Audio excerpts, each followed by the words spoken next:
बिस्मिल्लाहिर्रहमानिर्रहीम। अस्सलाम वालेकुम। आज हमने बहुत ही मज़ेदार जो है चिकन हलीम बनाया है, यानी कि दलीम बनाया है, और ये बहुत ही अच्छा बन गया था। होममेड है, घर में बनाया था। ये दालें ली थी मैंने एक एक प्याली, यानी कि ये यहाँ समझ ले एक प्याली या एक कप है ये जितना। ये जो बॉल आप लोगों को नज़र आ रहा होगा ना, माश की दाल थी, चने की दाल थी, मूंग की दाल थी, मसूर की दाल थी, और चावल थे, और जौ और गेहूँ भी था ना, एक एक प्याली। ये सब चीज़ों को पहले मैंने भिगो दिया था। भिगोने के बाद जो है फिर इसको हमने तकरीबन आधे घंटे 1 घंटे पहले आप लोग भिगो दिएगा। फिर ये इसके बाद आप लोग बनाएंगे तो बहुत जल्दी ये गल जाएंगी सब चीज़ें। और इसको भिगोने के बाद ही फिर मैंने जो है इसको फिर मैंने ये पतीले में पानी डाला था। थोड़ा अच्छा खासा डाल लिएगा पानी, क्योंकि मैंने बड़ा पतीला लिया था, उस हिसाब से पानी अच्छा खासा डाल दिया था। और इसमें मैंने ये तकरीबन 2 टेबल स्पून जो है हल्दी डाल दी थी। ऑयल डाल दिया था 3-4 चम्मच होंगे। थोड़ा सा 2 चम्मच मेरे ख्याल से ज़ीरा मैंने डाला था, और 2 ही चम्मच मैंने इसमें नमक डाला था। नमक डालने से ये होता है कि ये जल्दी गल जाती है, जो भी दालें हों या गोश्त हो, जो भी होता है नमक से जल्दी गल जाता है। ये देखें इस तरह से ये पकना शुरू हो गया था, और मैंने इसको अच्छी तरह से मिक्स कर दिया था। और मिक्स करने के बाद ये मेरे पास जो है ना चिकन टिक्का जो होता है ना, उसकी बोटियाँ थी। तो मैंने कहा वैसे भी इसमें बोटियाँ डलेंगी, हड्डियाँ तो डलेंगी नहीं। तो फिर मैंने आप लोगों को मैं इसलिए बताती हूँ कि आप लोगों को ये आइडिया मिल जाए कि आप लोग इस तरह भी बना सकते हैं। अगर आपके पास बोटियाँ हैं या कोई सालन बच जाता है तो इस तरह से भी आप लोग इस्तेमाल कर सकते हैं, इसको यूज़ में ला सकते हैं। यही चिकन जो था तकरीबन 1 किलो के करीब था ही मेरे पास।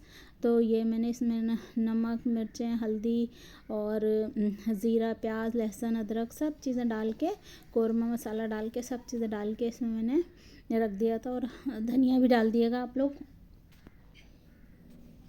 और फिर एक चूल्हे पे दालें बन रही थी, और एक चूल्हे पे जो है वो कौरमा बन रहा था। और इसको बनने में तकरीबन 3 से 4 घंटे लगे थे। ये तो लिखा हुआ होता है कि मिनटों में बन जाएगा, झटपट बन जाएगा, लेकिन इस तरह से कुछ भी नहीं होता। लेकिन टाइम लगता है हलीम बनने में, या निहारी बनने में, या पाए बनने में ये। और जैसे बटें होती हैं वो बनने में भी बहुत टाइम लगता है। बटें भी किसी दिन बनाएंगे इंशाल्लाह। ये देखें एक तरफ कौरमा बन रहा था और एक तरफ ये हलीम बन रहा था, यानी कि दालें बन रही थी। और इसको मैं थोड़ी थोड़ी देर में जो है ये जो घोटना होता है जिससे घोटते हैं हम, इससे मैं थोड़ी थोड़ी देर में इसको चला रही थी कि ये जल्दी से मैश हो जाए, बहुत ज़्यादा टाइम ना ले। लेकिन फिर भी ये 4 से 5 घंटे इसने लगाए थे हलीम ने। और उसके बाद जो है फिर मेरे मियाँ ने इसकी गुटाई की थी। फिर ये देखें कौरमा बन गया था, तो मैंने इसमें ही डाल दिया था। और डालने के बाद जो है इसको मैं खुद ही मुसलसल चला रही थी ना, इस तरह से ही डाल के। और इसको बस अब हम जो है घोटा लगा लेंगे। और इसी में मैंने हलीम मिक्स का ये पैकेट डाल दिया था। और इसके बाद जो है हरी मिर्चें, हरा धनिया, पुदीना ये सब डाल दिया था। और डालने के बाद इसको अच्छी तरह से घोट लिया था। ये देखें इस तरह से अच्छी तरह से इसको घोटना था। अब ये तकरीबन रेडी है।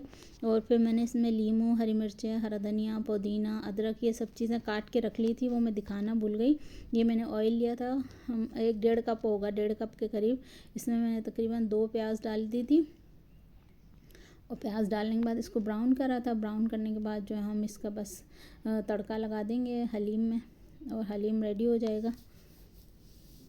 ये इस तरह से तड़का लगा दिया था मैंने।